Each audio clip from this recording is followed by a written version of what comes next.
प्रेम करता digital India में हरा रूबिया बड़ी शहूर से अपने मर्दे का बखान करत बा। का कहे कवि जी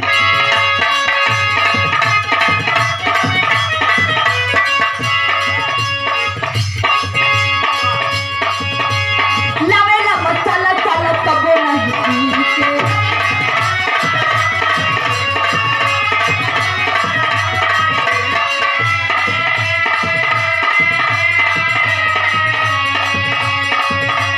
मुर्गा बना के खाला मगर पी के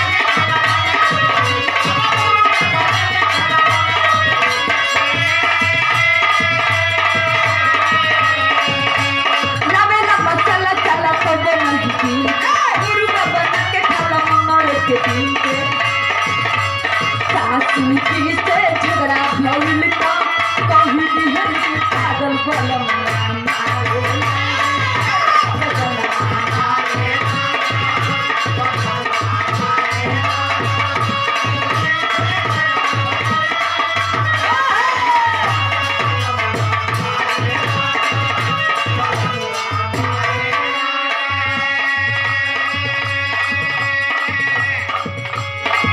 रोटी तरकारी दिहली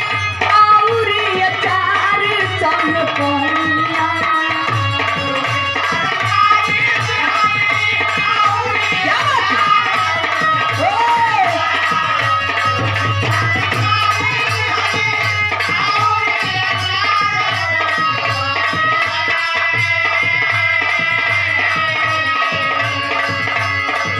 लाठी गली याद नहीं में मांगे लगली ऊपर से चटनिया रे दादा घर में रहना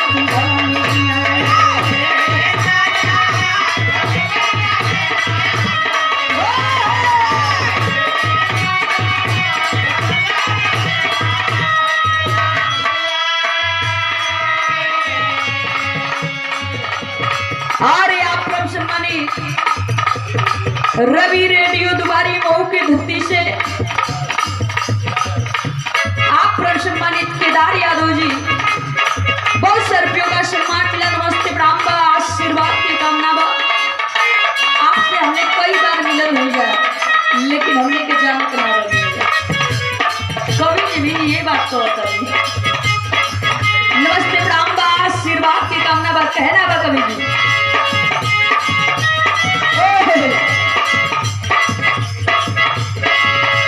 थैली छोटा उठले छोटा पुराना थैली मांगल बदन मारे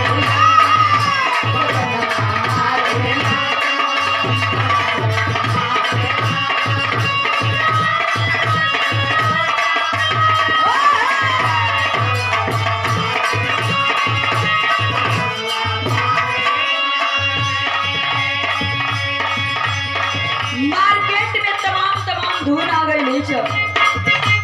यही तरह का ललिजा देवरिया में बिरहा गए खतरा अब बलिया जिला से बारात गई रहे उन्हें गाना बजा दे ना बाराती वाला की सब जिला जिला जिला हो हमार जिला बागी बलिया हो पूरा लाठी के लठुआ हो गई कपार उपार फूट गई हमारी वो अपन साथ बजली बात चली मनो गाना तो कौनो जिला में बज सकेला लेकिन आजकल जमाना में गानों अपने अपने बिरादरी को अपने अपने जिला को खाली जिला में अपने अपने जिला में गाना बजे चाहिए।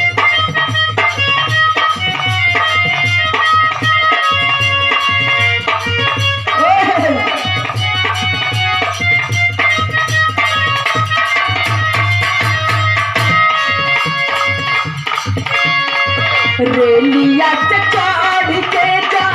हाजिया से उतर पिया रंगार गई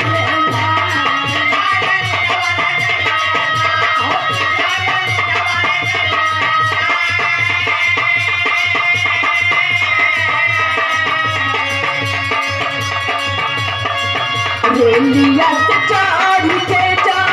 हाजिया से उतर पिया रंगार गई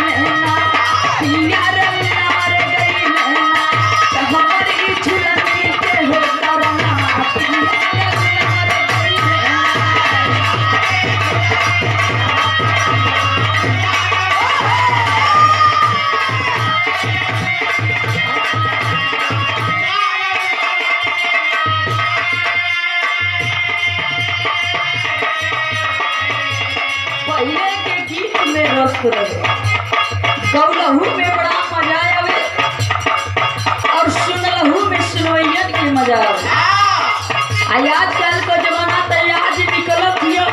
बिहाने खत्म हो जाती है। अब पहले तो गीत जवन हियो कबो पुरान ना होते मार्केट का नई गीत कहे में है रुका